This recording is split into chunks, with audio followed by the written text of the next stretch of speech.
We assume our modern legal system is an unbroken continuation of the founding. But beneath the surface, a rival, operational constitution has quietly taken root. This shift occurred without a formal repeal of the document we see here. The original text of We the People remains in place, providing a sense of historical continuity, even as the functional machinery of the state has been reorganized. This reorganization is difficult to see because it uses the traditional vocabulary of American law. The words, rights, jurisdiction, and due process remain the same, but the way they function in practice has been materially inverted. The way authority is derived from the people, the way it is bounded by law, and the way a citizen can challenge a government command have all been replaced by a different operational sequence. To understand our current condition, we have to look past the rhetoric of constitutional government and examine the structural mechanics of administrative operation. We map these differences by placing two frameworks side by side, constitutional and administrative grammar.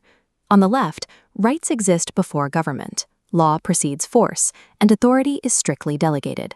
On the right, permission replaces liberty, procedure replaces law, and discretion replaces rights enforcement. While the administrative side borrows legitimacy from the constitutional side, it functionally operates without its constraints. The result is a dual system. One document provides the symbolic cover, while a rival logic dictates the daily reality of how power is applied. The baseline for American authority is fiduciary. Government possesses no inherent sovereignty. It acts as an agent. The state bears the burden of proving its authority for every act, showing a lawful source, valid delegation, and clear jurisdiction before commanding a citizen. This rule was not an abstraction. It was codified directly into state constitutions, like the one in Massachusetts, which explicitly defines government officers as substitutes and agents who are at all times accountable to the people. The administrative system has hollowed out this fiduciary relationship through 4 specific legal conversions. The first conversion is severing remedy from right. The common law held that where there is a right, there must be a remedy. Today, the modern state maintains the language of rights while blocking their enforcement through procedural hurdles, jurisdictional traps, and institutional immunity. When the government can violate a right while withholding the means of redress, the right has been effectively neutralized. The second conversion reclassifies liberty as licensed permission. Instead of protecting inherent rights, the state conditions their exercise upon prior approval. Free action becomes regulated privilege. The distinction is vital. Rights belong to individuals, but privileges are granted by the state and can easily be revoked. The Supreme Court previously checked this tendency. In cases like Shuttlesworth, the court held that making liberty contingent upon official discretion is effectively advanced censorship. Yet this conversion is now the standard operating model. The relationship between the citizen and the state is no longer defined by liberty versus restraint, but by compliance versus eligibility. When this shift is complete, the state functions not as a guardian of rights, but as a distributor of permissions. The third conversion reclassifies the person into an administrable status. Constitutionally, the state interacts with a sovereign person.